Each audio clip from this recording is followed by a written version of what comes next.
Assalamualaikum warahmatullahi wabarakatuh. Bersama saya Rasak di talk show harian Ujung Pandang Express. Nah, kali ini saya sedang bersama dengan Dinas Koperasi dan UMKM Provinsi Sulawesi Selatan, yaitu Malik Faisal. Assalamualaikum warahmatullahi wabarakatuh, Pak Kadis. Waalaikumsalam. Bagaimana kabarnya Pak Kadis? Kabar baik. Alhamdulillah Pak. Ini saya akan berbicara terkait dengan upaya Dinas Koperasi di tengah pandemi mendorong meningkatkan pelaku UMKM di Sulawesi Selatan. Nah, apa-apa upayanya? Karena kita ketahui ini pandemi COVID-19 memperekonomikan khususnya perekonomian dan lebih terkhusus lagi UMKM. Dan kita juga ketahui Pak, itu pada tahun 98 ya Pak, waktu krisis pelaku UMKM kehilangan ekonomi di Indonesia khususnya. Nah, apa upaya pemerintah khususnya dari Dinas Koperasi dan UMKM mendorong ini pelaku UMKM tetap beraktivitas di tengah pandemi begitu Pak Kadis, bisa dijelaskan? Baik. Jadi saya akan menceritakan sedikit histori ya. Karena pandemi ini sudah berjalan kurang lebih 10 bulan di Indonesia, khususnya di selatan. Jadi pada masa awal pandemi itu di bulan Februari, Maret, April, Ya Pak. pada saat itu ada PSBB Ya. Jadi kita lockdown lah semua kira-kira seperti itu. Sehingga pada saat bulan Februari, Maret, April, hampir semua sektor usaha yang ada di Sulawesi Selatan itu tutup semua. Jadi kurang lebih kita 2 kali PSBB aja, artinya 2 kali 4 minggu, 1 bulan lah. Nah, selama PSBB itu berlaku, artinya aktivitas usaha khususnya usaha mikro yang semuanya tutup. Nah, ini jadi persoalan karena pada saat dia tutup artinya tidak ada pendapatan. Nah, itu modal usahanya dipakai untuk biaya hidup, dipakai makan dan macam-macam, bahkan tabungannya sudah ditarik semua. Nah, pada saat sudah mulai bulan ada pelonggaran di bulan Agustus September, nah ini jadi timbul masalah baru. Masalah baru yang timbul adalah usaha mikro kita yang tadinya itu tiara, kemudian tidak ada usaha, kemudian modal dan tabungannya habis dimakan. Sekarang dia mau buka usaha, usahanya tidak ada modal.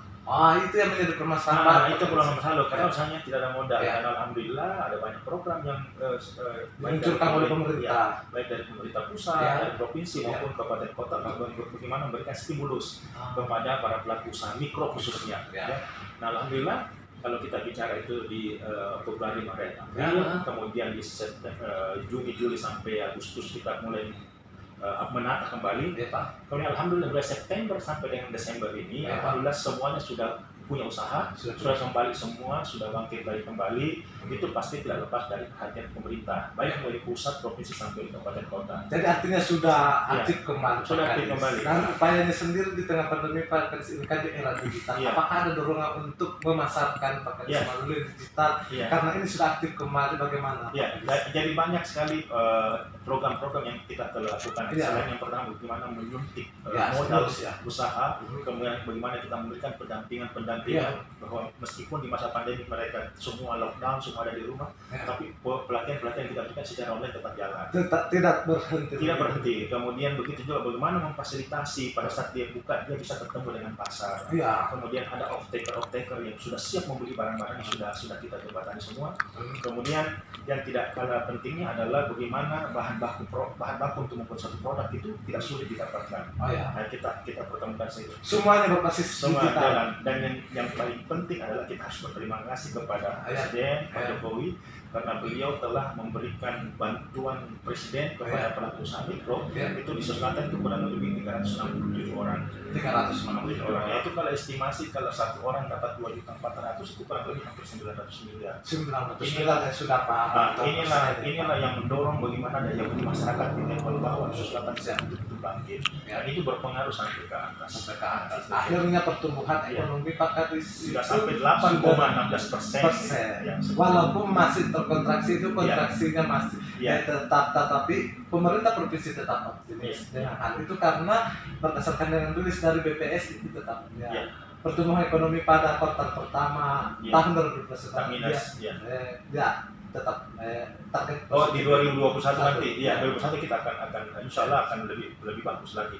Dan kita yakin dan optimis bahwa di Sulawesi Selatan ini pertumbuhan ekonomi makin baik, Ya. kemudian masyarakat juga sudah pelan-pelan Ya. itu sudah membuka diri, bagaimana dalam berusaha tetap menjaga protokol kesehatan. Ya. 3M ya, memakai masker, menjaga jarak, kemudian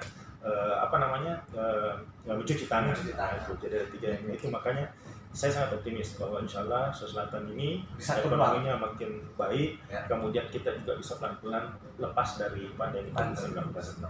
Dan itu yang menjadi, saya kira memang sekarang tumbuh UMKM baru di tengah pandemi ini, Pak Kadis, dan itu saya kira tidak lepas dari peranan dari pemerintah pusat, khususnya Provinsi Sulawesi Selatan yang fokus menggenjot perekonomian dengan memberdayakan pelaku-pelaku UMKM. Harapannya Pak Kadis untuk pemerintah pusat ke depannya ini, karena kita ketahui di dalam waktu dekat ini, bukan dalam waktu dekat ini, tetapi pemerintah pusat telah mendatangkan vaksin. Mudah-mudahan ini menjadi harapan baru untuk kita semua. Dan apa harapannya ke depan, Pak Kadis? Jadi yang pertama bahwa semua sektor usaha itu mulai bangkit dan ada shifting, ada yang berubah. Ya, tadinya umpamanya dia jual makan minum, sekarang menjual APD, seperti ada banyak shifting. Kemudian yang tidak kalah pentingnya bahwa model bisnis baru yang dilakukan oleh UMKM kita ini itu akan terus adaptasi sampai dengan tahun 2021 dan seterusnya. Bahwa tidak ada lagi yang berpikir bahwa setelah pandemi dia akan kembali berusaha seperti dulu dengan COVID, tidak ada. Tapi apa yang dilakukan sekarang ini dengan digital, dengan online, dengan marketplace, kemudian dengan e-commerce, itu semua akan berlanjut sampai tahun-tahun selanjutnya. Bukan saja di era pandemi, tetapi suatu perubahannya. Itu model bisnis baru yang terus berkembang di Indonesia lah, kira-kira seperti itu. Itu sudah menjadi kebutuhan. Itu kebutuhan. Kalau sekarang sektor usaha tanpa digital dia akan tradisional. Hilang dia akan termakan harus begitu. Sekarang yang paling kencang ada di ibu kota provinsi, di ibu kota kabupaten. Ini pelan-pelan semua digital ini masuk ke pelosok-pelosok. Baik itu di pulau atau di gunung-gunung, semua akan masuk. Nah, tinggal kita bagaimana mendorong PT Telkom umpamanya itu infrastrukturnya, menyiapkan sarananya itu. Ada signal di mana-mana. Jangan ada blank di mana-mana. Ini bukan tugas dari Dinas Koperasi atau pemerintah provinsi, tapi pemerintah pusat khususnya bagaimana menyiapkan infrastruktur agar pelaku-pelaku UMKM bisa menikmati pemasaran melalui digital begitu. Betul sekali. Terima kasih ya. Nah, itulah perbincangan saya dengan Dinas Koperasi Sulawesi Selatan, dan saya ucapkan sekian dan terima kasih. Assalamualaikum warahmatullahi wabarakatuh. Waalaikumsalam warahmatullahi wabarakatuh.